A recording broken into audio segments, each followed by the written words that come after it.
We've come out to the University of Wisconsin-Milwaukee's School of Freshwater Sciences, where cutting-edge research has helped make Wisconsin a leader in sustainable aquaculture production. First up this week, Jeff Kelm visits an aquaponics company in Marquette County that grows fish and produce in a sustainable system. I'm Dan Small, and it's time once again for Outdoor Wisconsin. Summer to fall, winter to spring, from Green Bay to where the St. Croix sings, from Catamaran to Superior Shore. Outdoor Wisconsin, outdoor Wisconsin. Aquaculture production is a billion-dollar industry in the United States, and Wisconsin's a world leader in this sustainable way of growing food. Here in the lab at the UWM School of Freshwater Sciences, researchers are developing state-of-the-art techniques to raise fish and produce using recirculated fresh water. Jeff Kelm recently visited Nelson Pade Aquaponics in Montello, where Rebecca Nelson explained how the system works. So aquaponics is growing food or growing fish in sustainability together, right? Yeah, it's all of the above. We raise fish in tanks and we feed those fish. The fish waste breaks down and feeds plants. It's all in a soilless system, and it's very sustainable because we use less water. We don't use pesticides, herbicides, or chemical fertilizers. It's a completely natural process. Well, we currently have our systems in 27 different countries. So that is as broad as 5 different continents, Mongolia, Malaysia, all over Europe, throughout the Caribbean. But we really see that growing over time as those numbers continue to build. The demand for what we do and the need for fresh food is there. So our goal is to have our aquaponic systems in every country there is. It cycles like that 24 hours a day. So we constantly have fish growing in the system, we constantly have that conversion from fish waste to nutrients, and we constantly have plants growing. And we do that 365 days a year. It's one of the other big differences between our aquaponic systems in indoor farming and growing outdoors, where you're limited by seasons and environmental conditions. And now the plants that you're growing, what type of plants can you grow in an aquaponic system? You know, we can grow just about anything. When you look at the things that we've grown, it ranges from sweet corn to asparagus to lettuce, bananas, things like that. But the things that are most commercially viable are leafy crops. So a commercial grower is going to pretty much plant a few varieties of lettuce, maybe some kale and Swiss chard, because that's what's most profitable. But a school system or a homeowner or a mission system, they're going to want to grow the things that they like to eat and like to demonstrate. So it's really unlimited when you look at typical garden crops. Absolutely, it's one of the benefits, many benefits of aquaponics, is from this one system, this one infrastructure. We're raising fish that you can eat, so that's a source of protein, and vegetables. And that is one of the reasons we hear from so many people in developing countries is the need for protein, the need for fresh vegetables, and we can do it all in this one system. You can do it on any scale, and thinking back, the first aquaponic system I had was a 10-gallon fish tank, so it's a great example. But, you know, that's not going to feed the world. So the systems range in size from something somebody could do in their kitchen on a counter to small systems for home food production, just like you'd have a regular garden. We have aquaponic systems for that size. And then going upward, small commercial systems, large commercial systems, really hit all the different applications from home to school and education research, social mission, and then the commercial projects where people are setting up large-scale aquaponic systems and doing it for profit. For me, the passion really comes from a love of good food and wanting to not just share the food, but the way to grow it.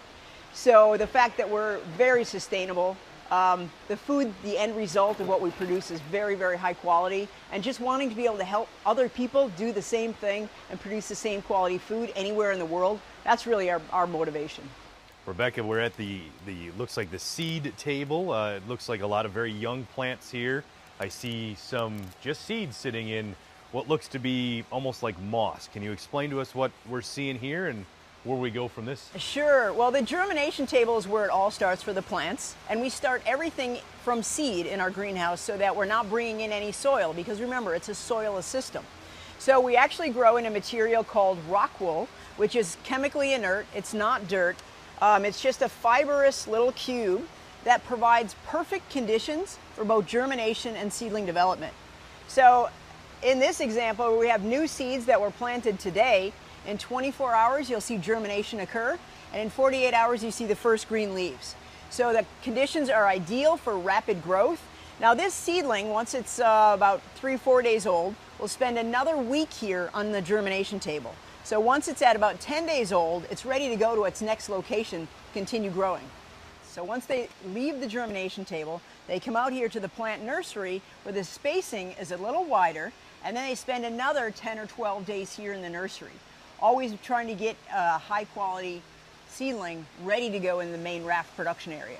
But what's really neat is you can see the progression of the plants throughout the raft. We always harvest on one end, so the big plants are over there and the seedlings are here. So you put the seedlings in?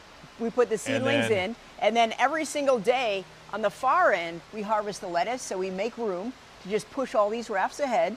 You take the empty raft, go back to the nursery, fill it up, and then again just continue pushing ahead.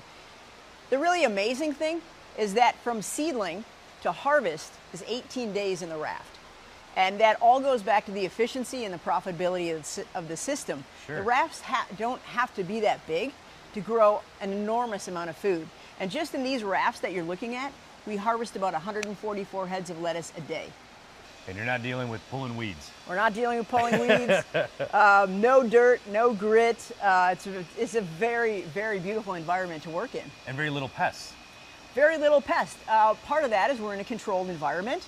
And the other part is we can't use pesticides because they would kill our fish. Yeah. So we use all natural means of pest control.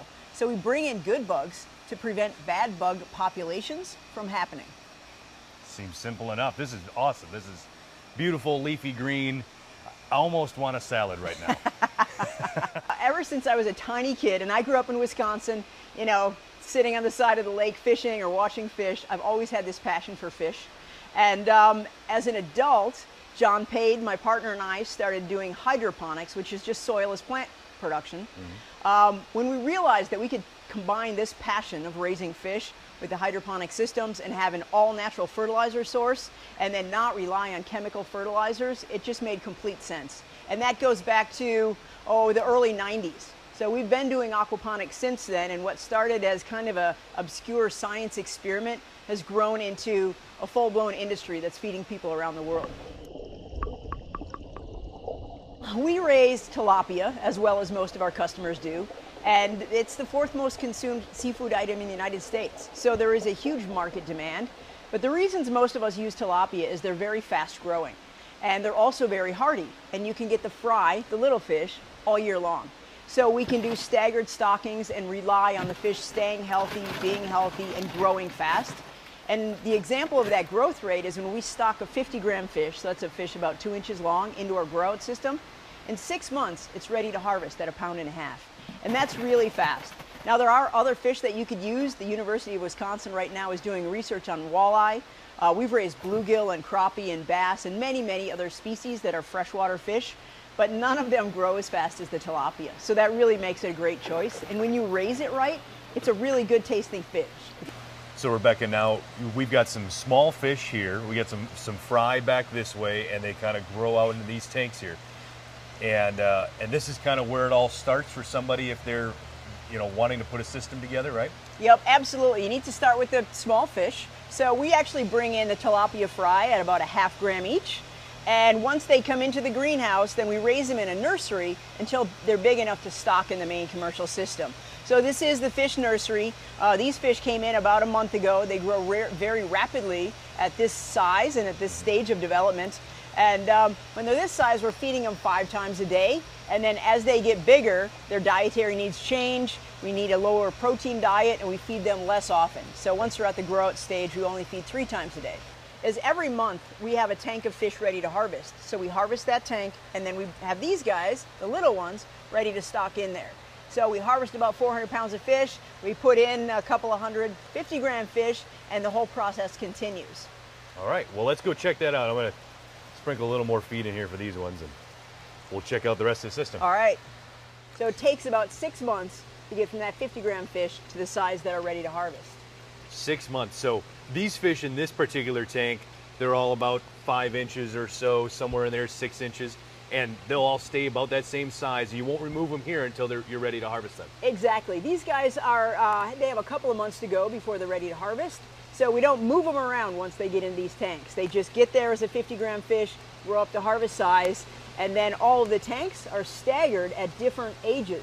So we always will have a tank ready every month. Our customers come from all walks of life. What's kind of funny is they're rarely a fish farmer, and they're rarely a farmer of any sort. What's interesting to them is this integrated system, the sustainability of it, and the fact that we grow a protein and a vegetable crop. So sometimes our customers are homeowners, sometimes they're school teachers, sometimes they're people that want to start a small commercial system. It can be as broad as governments. We'll hear from a Minister of Agriculture from Zimbabwe one day, or we'll hear from somebody in a government that's focused on food security for their nation. So our customers are very broad and come from all walks of life. The one thing that's consistent is they're really all about food safety, food security, and providing that year-round. It's amazing. This is a great opportunity for anybody to really learn this. And you guys give those people, anybody, that opportunity to learn how to be able to do this. Just being able to help people grow high quality food anywhere is wonderfully rewarding. And it's not just John and I who have that sentiment, it's in our entire team that really appreciate what we do and how we help people and what this equipment allows people to grow.